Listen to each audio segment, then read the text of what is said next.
most famous rock club in the world.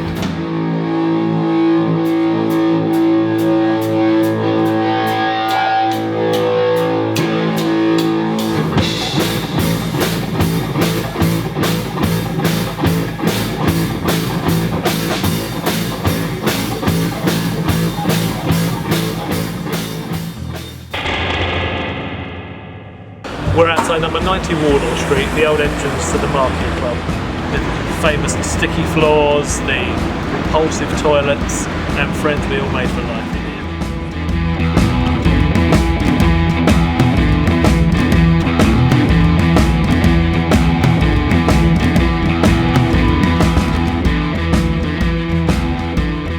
here. Well, everybody played there apart from the Beatles. Everybody. Because it was the place to play in London, is where all your favourite bands played.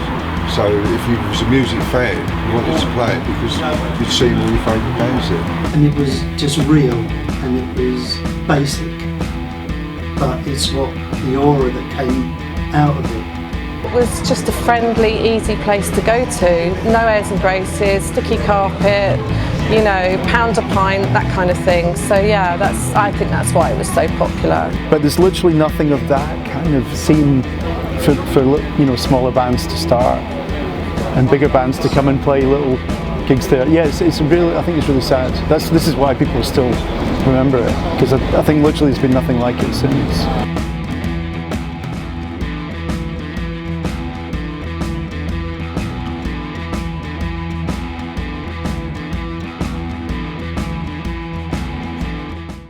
It's like whatever you're into, there's landmarks of like musical. I mean, we're talking real history here of the groundbreaking bands through the '60s into the '70s, who then some went on to be huge, and it's just a little mecca.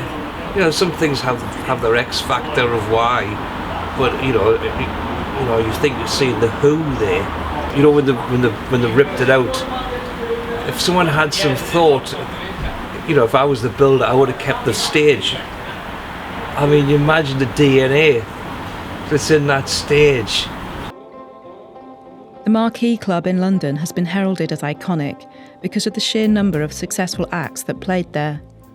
It was started in 1958 in Oxford Street by Harold Pendleton, moving to Wardour Street in 1964 and Charing Cross Road in 1988. It had an impact on music lovers. Did it have an impact on the music scene itself? Looking back might give us an insight into what made it so special and whether those days are lost forever.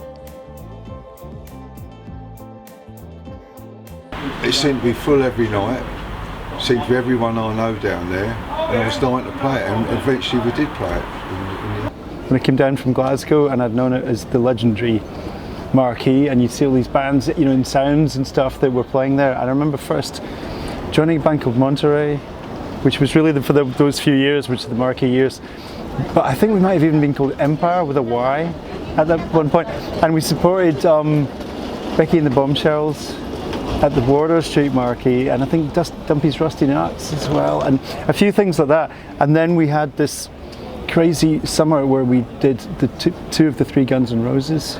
The first gigs. I used to work at Reading Rock Festival and backstage, and I met a guy there who worked at the Wardour Street venue.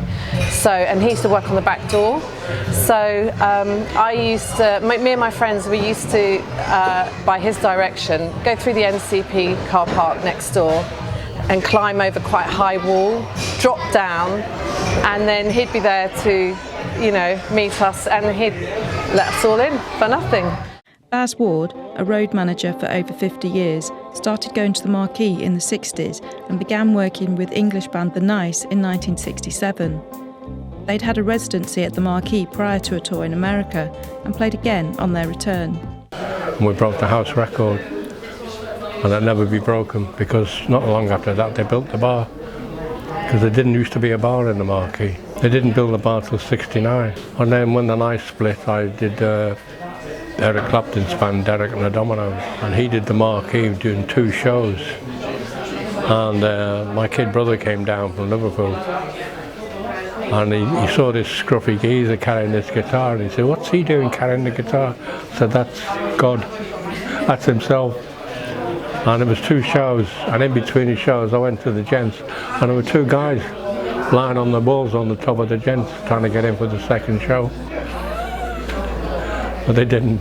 The first time I played the Marquee was, I think I was 17, I guess like 1986, and that was supporting the Queer Boys, a band called the Queer Boys. And I'd played in my hometown supporting the Queer Boys, and they really liked my band, which was called the Cradle Snatchers. Unbelievably, right? But we were 16, there was a bit of irony to it.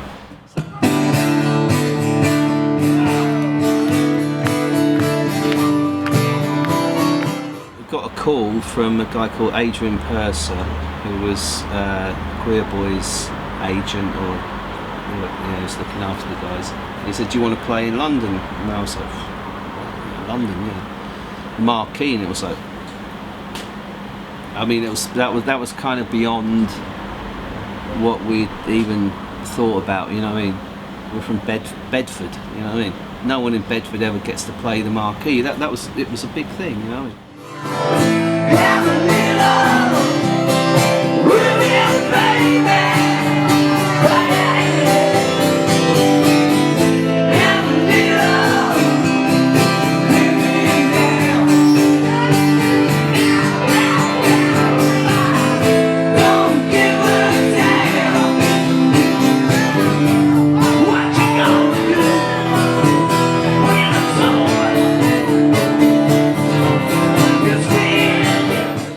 I moved to London in 1987, but I'd been, with my pals, we used to go down to London, for weekends, just get, drunk, and, it didn't matter who was on the Marquee, you had to go to the Marquee. But when I moved here, a friend of mine worked in the business, and she says, "Oh, this band White Lion are playing at the Marquee with tickets." She says, "Oh, great." So went down early, and the Choir Boys were supporting, right? I'd never heard them, never seen them, and I remember going home to the house share that I had with my band, the Red Dogs. I says, "I've just seen the best band I've ever seen in my life," and all these years later.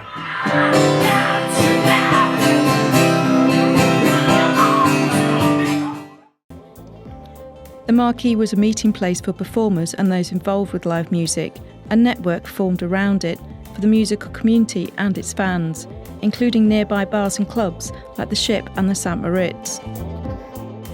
But I mean, all of those bars and the Marquee, they were like the same thing, the Ship, then the George, obviously, when it was the Charing Cross one.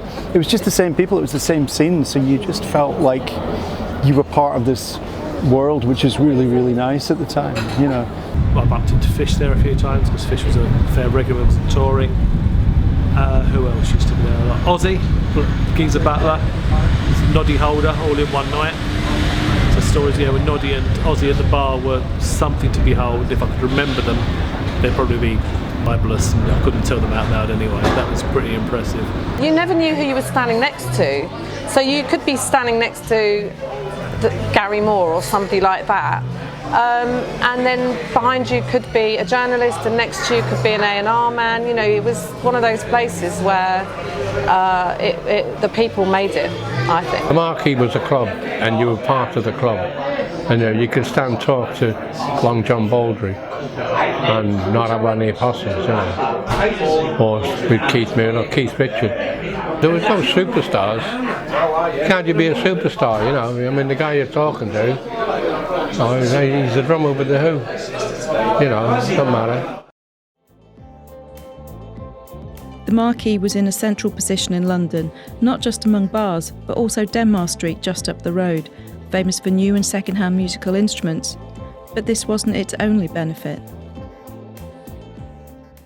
Being in Wardour Street was the best place it could ever be, because of being surrounded by agents, managers, record companies. There were so many within a stone's throw. The actual thing about the Marquee was the building as well. It was if you could find a perfect gig for a band to play, it was the perfect size stage for a 5 or even more piece band.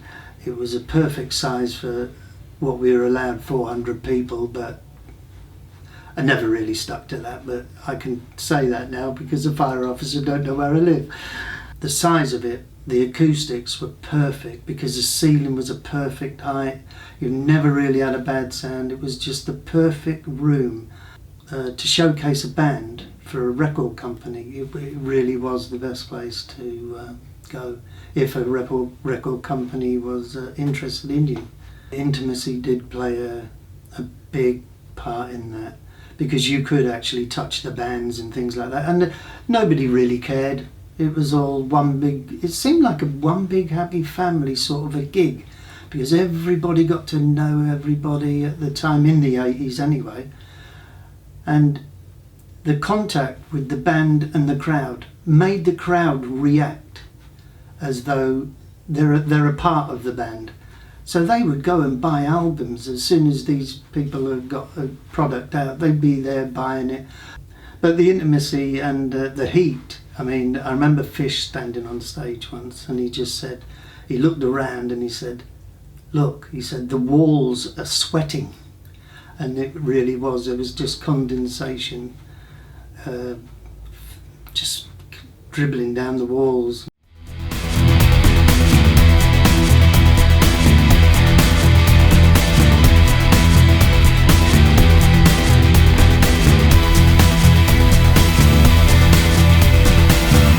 Finding small bands and building them was more to the Marquee's tradition for me than booking the big bands. But when I started booking the bands in the mid-80s, I changed the booking policy.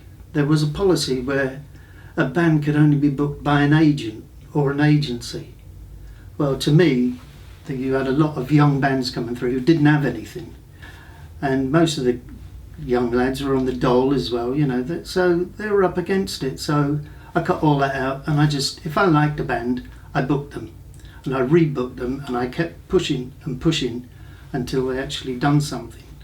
Like Wolfsbane, they were a little band from Dudley who needed a hand. Namely, one was a band called the Choir Boys, who when they first arrived on the scene, they were thought to be scruffy and noisy, but I liked them. I thought they were nice, they were polite, had a raw sound as well, and it was an old English style of rock and roll.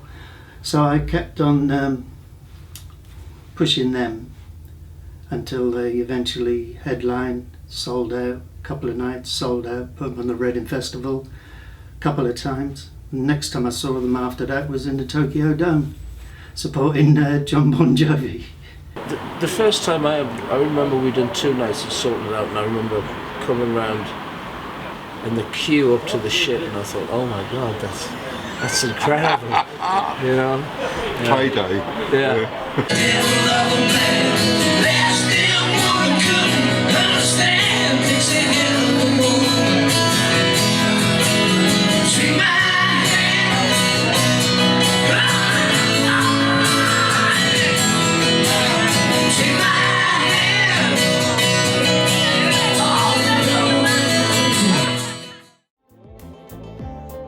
In 1987, there was a band who had never toured the UK before, and they had a bad reputation.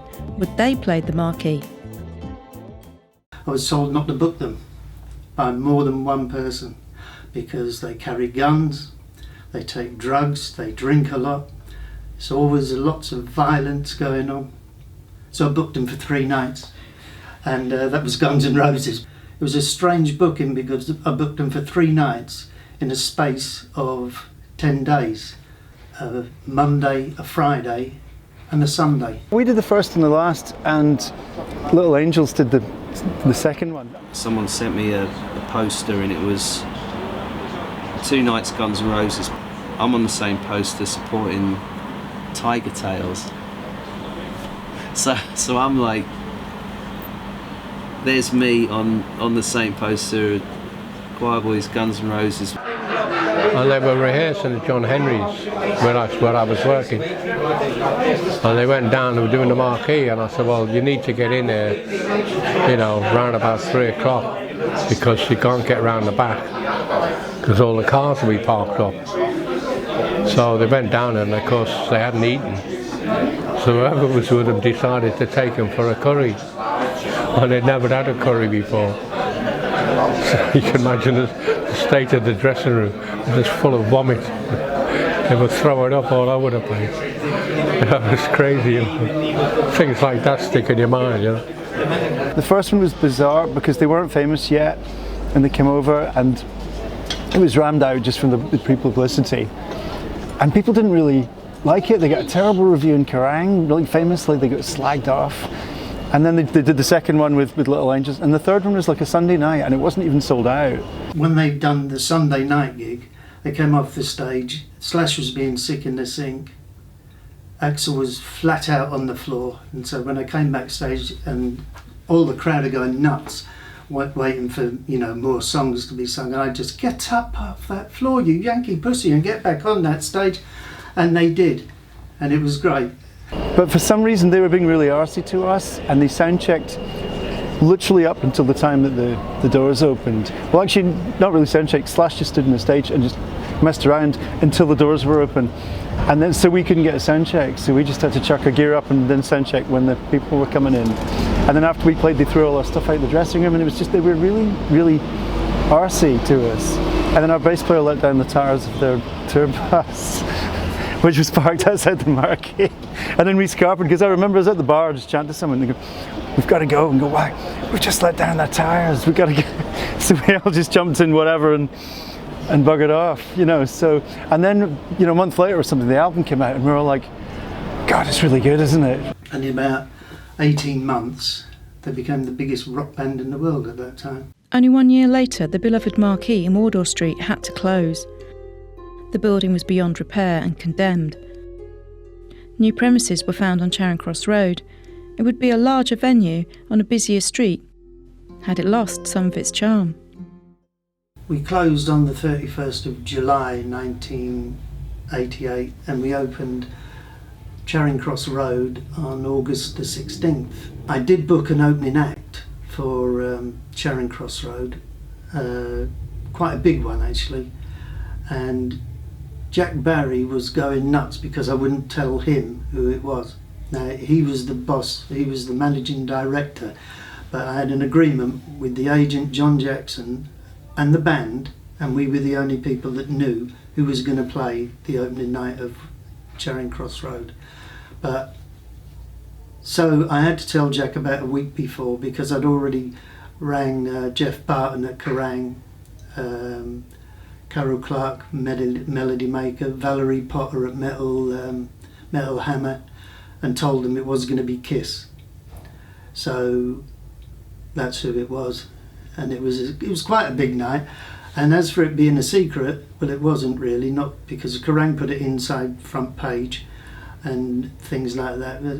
I wanted it to be busy and get lots of publicity. The capacity doubled, more than doubled in Charing Cross Road. That was what I thought was going to be a problem for finding new bands, because you can't be a new band and play in front of 850 people. No, I didn't like that new Charing Cross. It wasn't the same atmosphere, you know. The Marquee in Charing Cross Road eventually closed in 1996. The site is now Wetherspoon's pub, which ironically does not play any music at all. The music industry and the landscape for live music has undergone many changes over the years. Gentrification of urban areas in London and other cities has been blamed for a major reduction in small to mid-sized venues.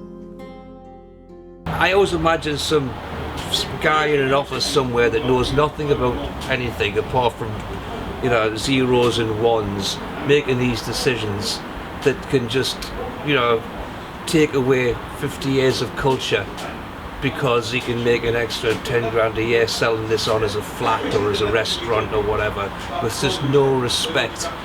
And as you say, it's, you know, it's just like, it's decay, because they have no respect that this industry is one of the biggest industries in the world, you know, and they don't realise they're just crippling it for these bands who just cannot get the chance to build up a following, you know, whether it's around the country that, you know, it's all disappearing, but it all starts in the pubs, you know. I can't think of many people that didn't, you know, get doing that craft, and the pubs are disappearing, so, you know, where does the live music go?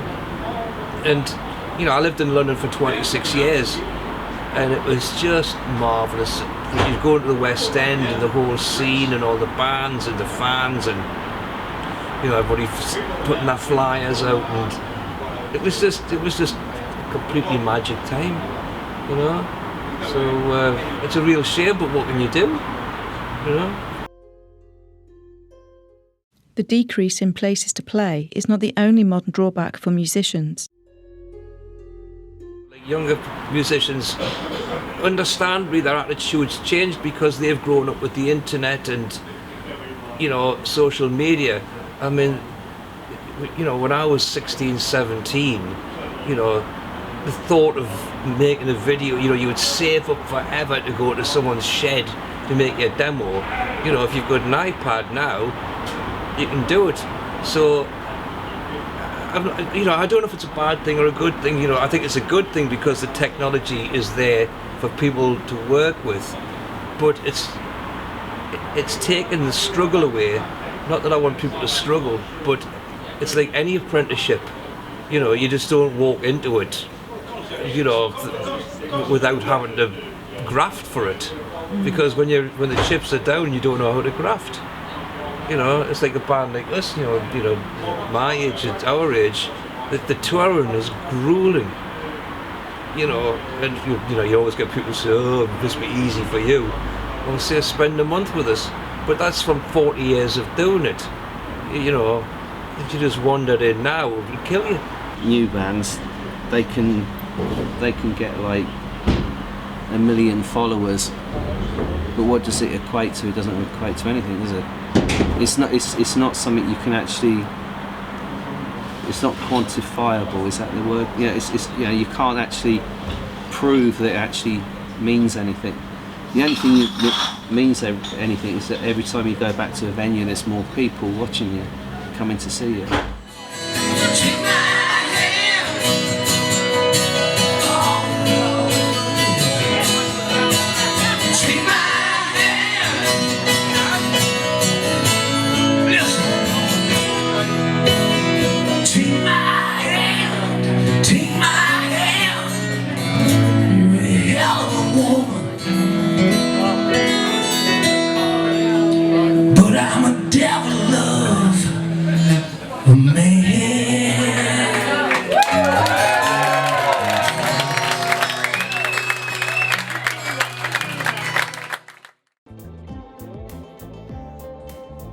From pubs to clubs, modern small music venues have had to diversify, putting on cover and tribute bands to survive. Where we are in Southport, everybody goes on about the good old days, but that's what they are, good old days. Everything has to change. You can't keep relying on them same people from 20 years ago to still come into the pub, and that's the problem. People rely on the past to keep a venue going, and it doesn't. You've got to keep moving with the times. In my opinion, we've done it with Avenue. You reinvent yourself every couple of years. We're fairly small. We're about capacity is about 120. We don't charge to come in, so it's all free for anyone to access. We do live music 5 nights a week. The Saddle Inn puts on tribute bands every week, but Lee wanted to help original bands too. He created a new venue out of old stables next to his pub. Basically, they rent the venue for free, and I give them a bar member as well to run the bar for them, and take ticket money on the door. They get 100% of the door for the band, and I also give them 15% of the G21 bar. Concentrating on delivering the best, and if we can deliver the best we can, and the customers come in, and we've got a queue down the street to get in the venue, we're doing something right. The place could be a right dive, or it could be the best place, the best looking place in the world. But if it's not got that buzz and that vibe and nice friendly atmosphere. An organisation was set up by Sybil Bell in 2013 to champion and help preserve independent music venues. At Independent Venue Week, we are there to shine a spotlight on and celebrate the hundreds of venues all around the country that give artists their first opportunity to learn to play live music. But it's not just the artists, it's about people who want to work in the live music industry as crew. So somebody that wants to be a lighting engineer or a sound engineer or a tour manager, the best place for them to learn their craft is also in these small spaces. We hope that events like this, like Independence Day, is a chance for people to come together and exchange ideas. So venues who've been working with us or been around for a really long time, talking to younger venue owners and operators and sharing their thoughts and experiences, and the younger venues also sharing their experiences with some of the older venues who may be slightly more used to a way of doing things and maybe not aware of some of the new opportunities that are there. The other area that really people don't talk enough about is how important these venues are in their local community. It's really important to have a cultural hub, not just for live music and arts, but also for learning and for culture. When people go to live music venues, they look at what other people are wearing and they're aware of fashion and they're aware of arts in a wider sense. You're looking at posters and flyers, so there's visual arts, and it's just a really great place for people to meet and congregate in real life rather than social media.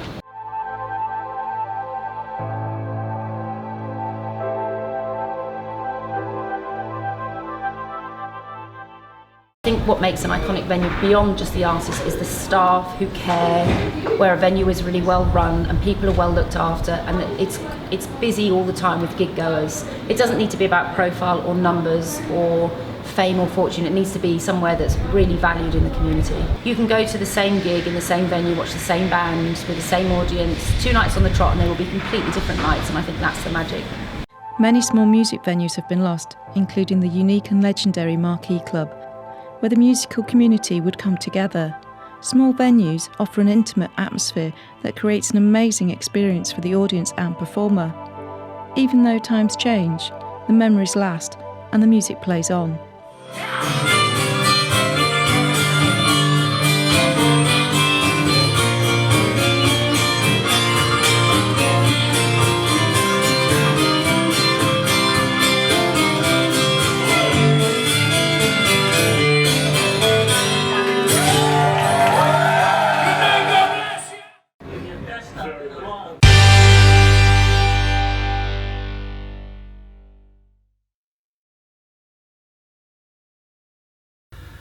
It was good fun. It was a moment in time, if you know what I mean. I never ever did to get it. Did you? Yeah, briefly. Taylor was bored, wasn't he? Yeah, but so was I. I got banned. Did you get banned? Yeah, didn't you get banned? Nah, it wasn't fun. I'm a good lad.